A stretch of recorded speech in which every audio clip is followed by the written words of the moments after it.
E aí, amigos e irmãos aí do canal Conceito Bíblico. Você que não me conhece ainda, eu me chamo Adriano e mais uma vez eu digo para você, seja muito bem-vindo ao canal.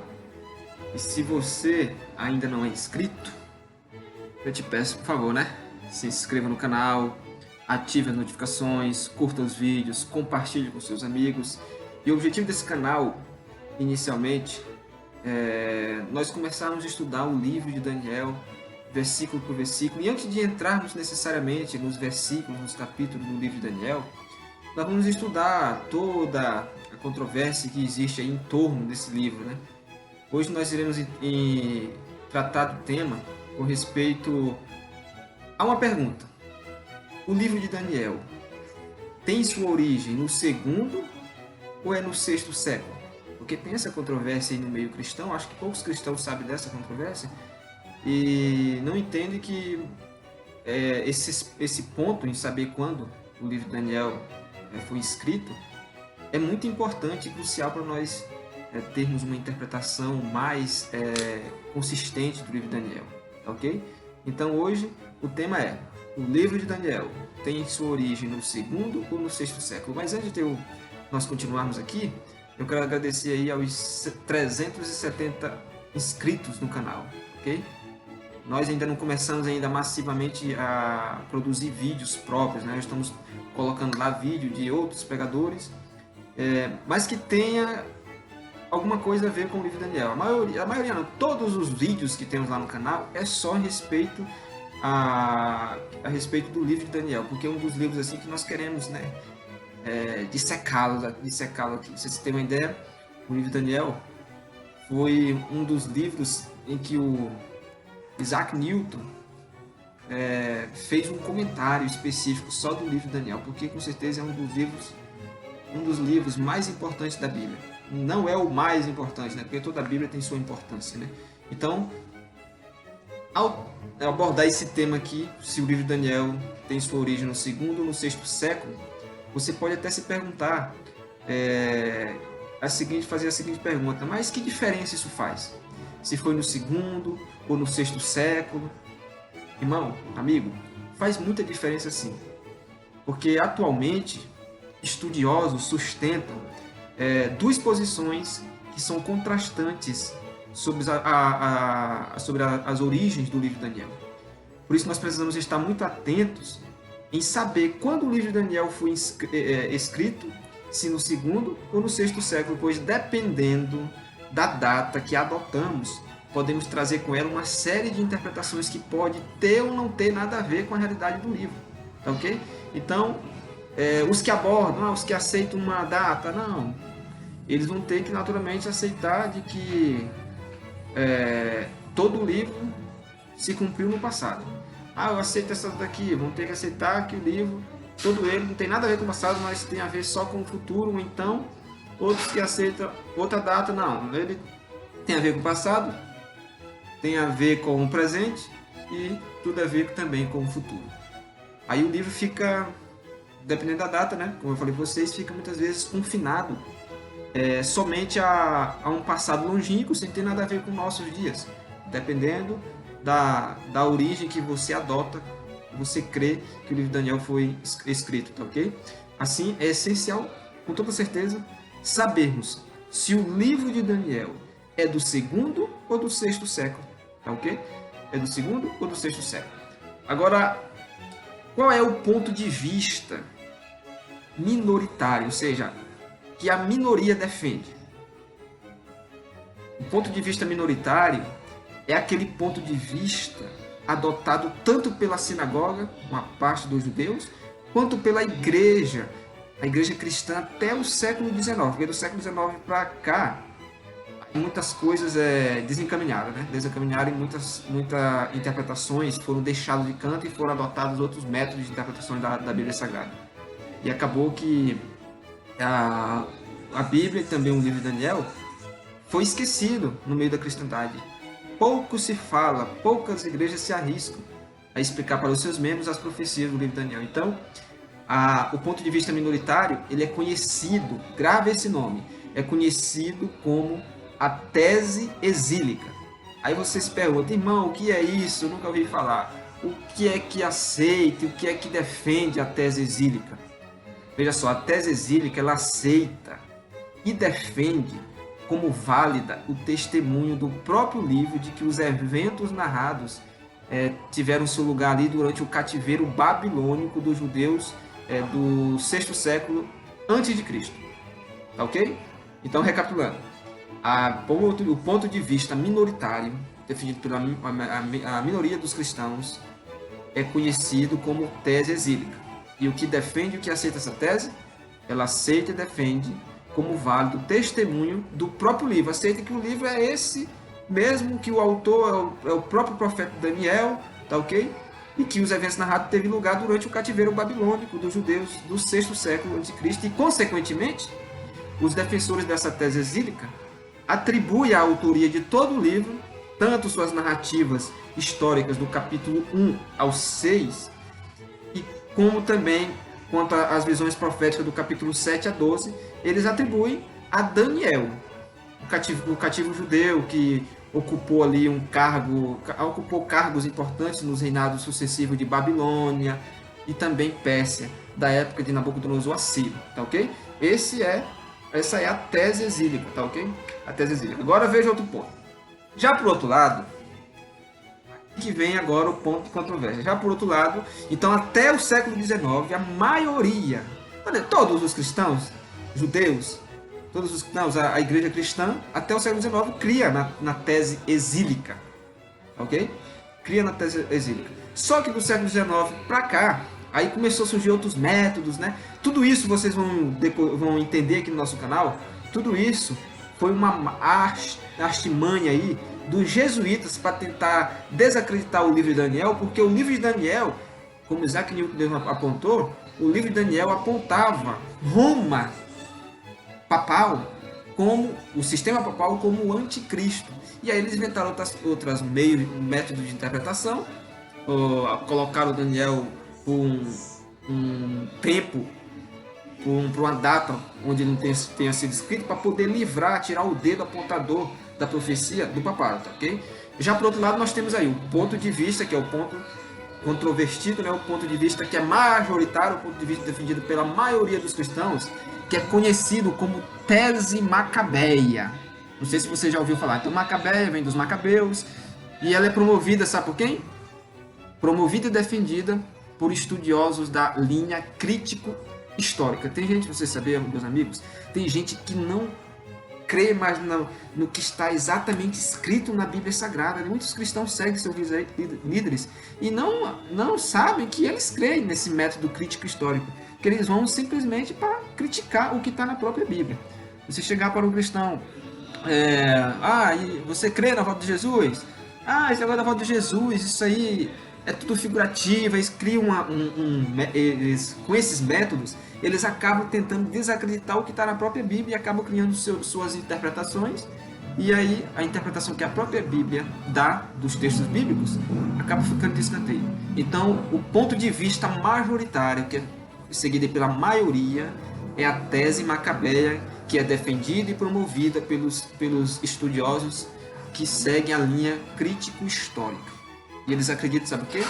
Eles acreditam que o livro de Daniel foi escrito, se não todo, ao menos substancialmente, ao menos em parte, durante a perseguição feita por Antíoco IV Epifânio aos judeus da Palestina no segundo século. Veja só, no segundo século. Então, a primeira tese exílica, o livro foi escrito no sexto século.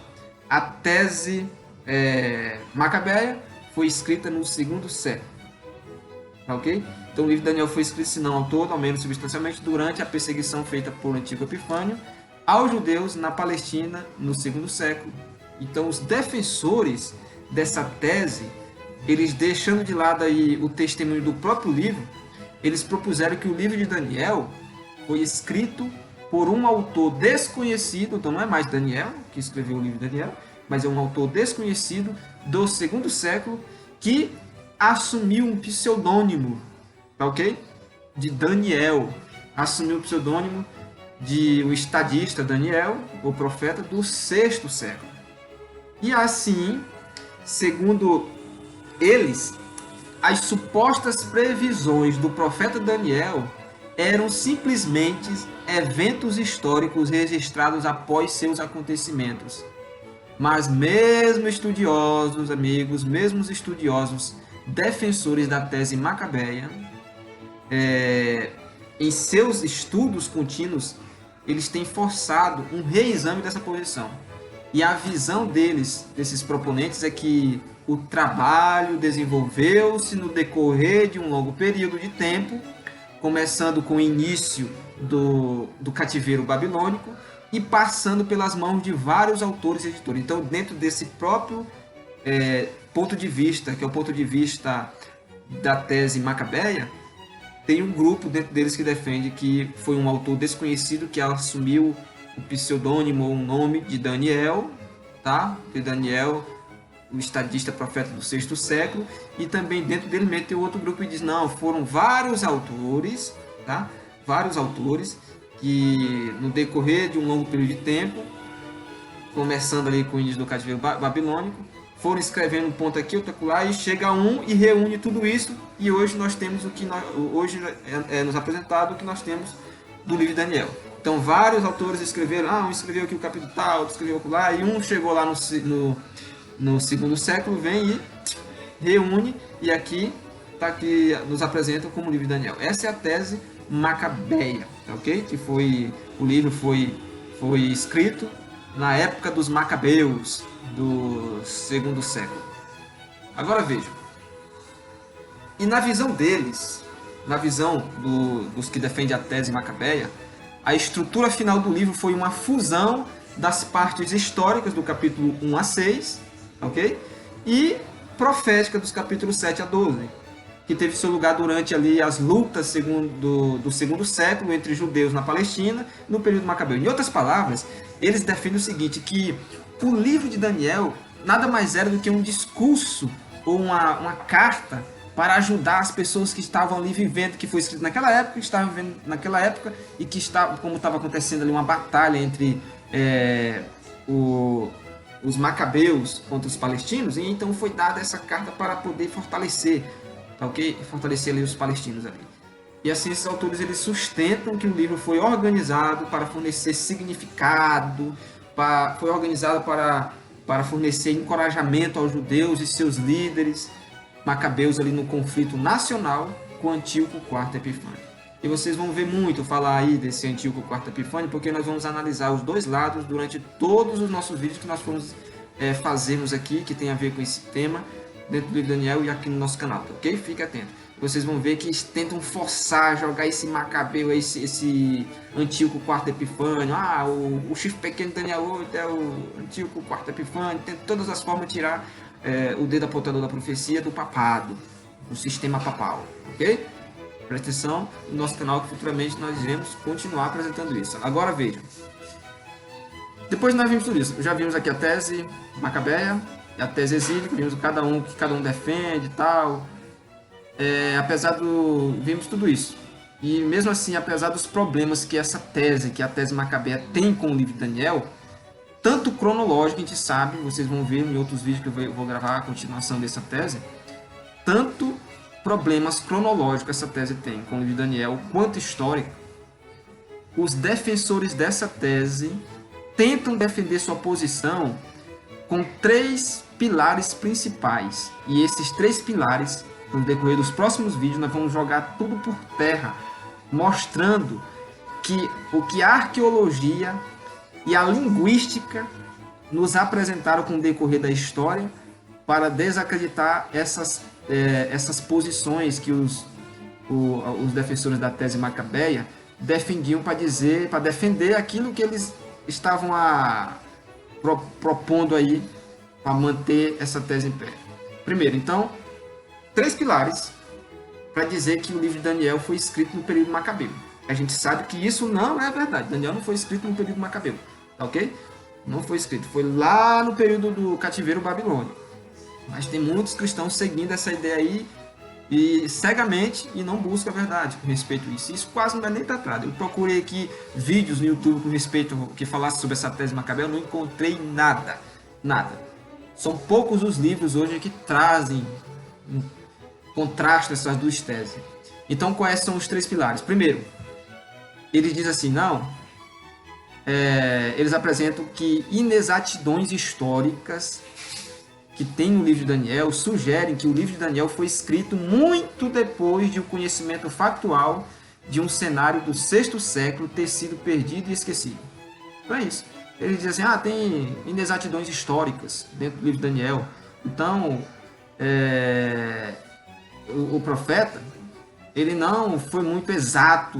Então não pode ser alguém que viveu naquela época porque ele não foi muito exato na sua descrição. Por exemplo, eles dizem lá, você sabe lá no livro, na queda de Babilônia, quando o rei Belsazar estava bebendo vinho e diz que ele era o rei de Babilônia, o livro de Daniel diz que ele era o rei de Babilônia, que Belsazar era.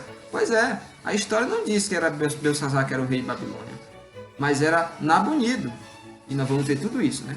A gente sabe que, logicamente, não era ele que era o rei de Babilônia, mas ele era corregente com o seu pai Nabonido. É tão tal que quando Daniel vai interpretar o sonho não, a escrita na parede, Belsazar promete, se você interpretar, você vai ser o terceiro no meu reino. Quem é o primeiro? Nabonido. O segundo, Belsazar, porque era corregente com o seu pai. E o terceiro ia ser quem? Daniel. Então Daniel não estava errado na sua exposição histórica daquele evento, não. Ele estava certinho. Então, os defensores da tese Macabé dizem isso, que há inexatidões históricas. Esse é um dos muitos exemplos que eu vou mostrar para vocês em outros vídeos, que eles se agarram para tentar defender a sua tese, né? E sabe que isso já foi jogado por terra aí. Outra posição, outro pilar que eles usam para poder defender a sua tese, a tese Macabeia. O segundo, que é o segundo ponto, o uso feito pelo autor de estrangeirismos persas e gregos, os quais sugerem uma data posterior para sua composição. E esse aqui eu não vou falar muito agora, eu quero deixar para chegar o momento certo, né? Com respeito bem a nomes que Daniel usa lá, que dizem lá, o defensor da tese Macabeia, que não eram nomes, não fazia parte ainda da língua hebraica da época de Daniel. Ok? Alguns nomes aí, nome de instrumentos musicais e outros nomes a mais. Ok? E o terceiro pilar que eles usam para defender a tese Macabeia: paralelos próximos entre Daniel 11 e os eventos na Palestina entre os anos 168 e 165 a.C., que foi na época dos Macabeus, 168 e 165. Então eles dizem assim, tá vendo? O livro de Daniel, o capítulo 8, o capítulo 11, ele descreve eventos ali que é muito semelhante aos eventos que ocorriam na Palestina entre os anos 168 e 165 a.C., exatamente o período em que esse tal Antíoco IV Epifânio viveu. Então Daniel está descrevendo eventos que ocorreram somente nesse período aqui, período Macabeu. Não tem nada a ver com os eventos como supostamente alguns cristãos querem defender, que a profecia vai se desenrolando na história até a volta de Jesus. Não tem nada a ver. Tem tudo a ver só aqui. Então o anticristo, o chifre pequeno que a Bíblia apresenta, pois se cumpriu aqui em Antíoco Epifânio e aqui mesmo morreu. Então esses são algumas das posições, dos pilares que eles tentam manter em pé. Mas vocês vão ver que isso aqui, tudo já foi respondido pelos os que defendem a tese exílica, que são os conservadores bíblicos. Já foi respondido, mas a gente não vê em nenhum livro, em nenhum vídeo, esses que propuseram essas posições voltando atrás, tá ok? Voltando atrás em suas teses. Fica simplesmente lá e continuam na mesma posição, defendendo que o chifre pequeno, o anticristo, outro detalhes a mais da profecia do que Daniel fala nos seus livros, é Antíoco Epifânio, ou vai ser um judeu que vai se levantar, que vai restaurar o templo, vai colocar a abominação asoladora dentro do templo de Jerusalém que vai ser restaurado, não voltam atrás, tá, okay? Somente aqueles que realmente vão estudar e que vão encontrar isso e vão ver assim, rapaz, os meus teólogos defendiam isso e agora já foi tudo respondido, a arqueologia respondeu, a linguística já respondeu, e por que eles não voltam atrás nos seus livros? Continuam repetindo a mesma cantilena, né? O mesmo canto da sereia, e o Memos continua ainda naquela maresia, crendo ainda no tal do anticristo que vai surgir no futuro, ou no anticristo que já surgiu no passado e lá mesmo morreu. Veja só, o anticristo, ele já surgiu, teve um período de domínio de 1260 anos, recebeu uma ferida mortal, e essa ferida vai ser curada, ele vai surgir novamente. Mas, veja só, essa cantilena, esse canto da sereia, ainda está deixando muitos cristãos sonolentos, e não estão abrindo os olhos. O livro de Daniel é importante, Apocalipse de Daniel é importante para nós entendermos exatamente o momento em que nós estamos vivendo na história, meu amigo. Acorde para a vida, ok? Acorde. Agora veja mais. Tem mais alguns pontos aqui que as respostas a essas alegações, mas eu vou aprofundar mais em outros vídeos que eu tenho, ok? As respostas a essas alegações, por exemplo, descobertas arqueológicas, e a pesquisa de anos recentes tem destruído amplamente os argumentos contra a integridade histórica de vários temas do livro. Estudiosos conservadores, eles, como eu falei para vocês, eles têm demonstrado que o autor do livro de Daniel viveu durante o período do sexto século. Exatamente como se deduz quando você estuda o livro de Daniel. Exatamente, não tem outra, não. Esse livro aqui foi escrito um século antes de Jesus nascer. Não, a Bíblia, você lendo Daniel, do capítulo 1 ao 12, você vai concluir que foi exatamente ali como Daniel apresentou as profecias descritas no livro. Você chega à conclusão, não pode ter outra ideia, a não ser que o livro de Daniel tenha sido escrito no sexto século, exatamente como se deduz quando você estuda o livro de Daniel. Já os argumentos linguísticos, tá ok? Não vou entrar agora, eu disse para você que no próximo vídeo aí nós vamos trazer mais detalhes, mais aprofundamentos sobre os argumentos históricos, arqueológicos e linguísticos. Os argumentos linguísticos, embora não inteiramente ali respondidos até esse momento, da mesma forma têm sido consideravelmente emudecidos. Já foi respondido até os argumentos linguísticos que eles usam aí para tentar alegar que o livro de Daniel foi escrito no segundo século, para tentar defender a tese Macabé, já foi respondido, mas eles se emudeceram. Os que defendiam essas ideias de que o livro foi escrito no segundo século, quando ouviram os argumentos linguísticos dos conservadores, dos estudiosos conservadores, ficaram mudos, meu Deus. Por que será? Ficaram mudos. E muitos deles ali por trás, antes deles propagar essas ideias, eles não sabem. Mas antes deles, jesuítas já defendiam essa ideia na Contra-Reforma. Porque o que os jesuítas mais queriam era desfazer tudo aquilo que os protestantes fizeram na Reforma Protestante. E infelizmente em muitos seios igrejeiros eles já conseguiram. As mesmas interpretações que tinham os padres católicos no passado, quando Martinho Lutero dizia, olha, o sistema papal é o anticristo. Hoje se sabe que os jesuítas tentaram desfazer isso. Ah, não, sabe que o anticristo é o Nero, o anticristo é o Antíoco Epifânio, é um homem carismático que vai surgir no futuro. Aí fica nessa como eu falei ainda agora, nesse canto da sereia. E aí você ouve hoje em dia esses absurdos. Quem é o anticristo? É Emmanuel Macron. Sabe por quê? Porque veja só o nome dele, Emmanuel. Te lembra de alguma coisa? Jesus era conhecido como Emmanuel, Deus conosco. Irmão, isso é conversa para boi dormir. Emmanuel Macron não é coisa nenhuma de anticristo. O anticristo que a Bíblia apresenta, não, irmão. Não tem nada a ver. Vai no que diz a Bíblia e vou mostrar futuramente para vocês, só no livro de Daniel, capítulo 7. 13 características que é impossível você errar o alvo para você descobrir, decifrar, saber quem é o anticristo bíblico, o anticristo que a Bíblia apresenta, ok? 13 características no capítulo 7. Aguarde, mas não é agora não. Mais para frente. Nós vamos ali devagarzinho, comendo ali pelas beiradas, lendo vagarosamente o livro de Daniel até nós chegarmos lá, tá ok? Então os argumentos linguísticos não são inteiramente respondidos embora não inteiramente respondidos até esse momento, da mesma forma têm sido consideravelmente emudecidos. Os estrangeirismos persas encontrados no livro de Daniel mostram ser palavras do persa antigo, principalmente títulos oficiais que Daniel usava ao se referir aos reis. Não, Daniel usou isso aí, então não era da sua época. Não era daquele idioma daquela época. Aí foram mostrar, não. São exatamente palavras que tiveram origem na língua persa. E aí, os defensores da tese macabeia simplesmente calaram-se, ok? Simplesmente calaram-se. Então, Daniel teria adquirido essas palavras de origem persa naturalmente à medida que ele trabalhava com quem? Com seus colegas persas.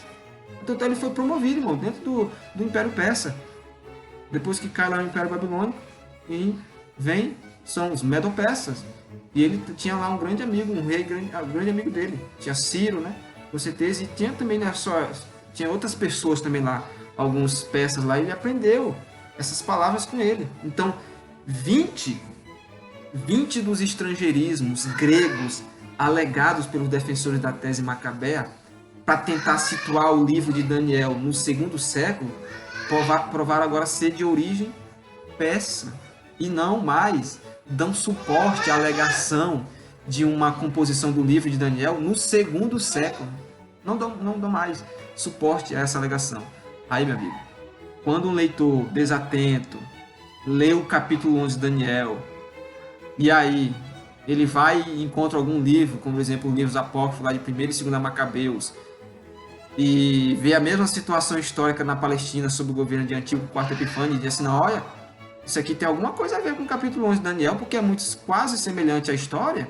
Ele pode ser tentado sim a defender ou crer em certas semelhanças entre as duas fontes.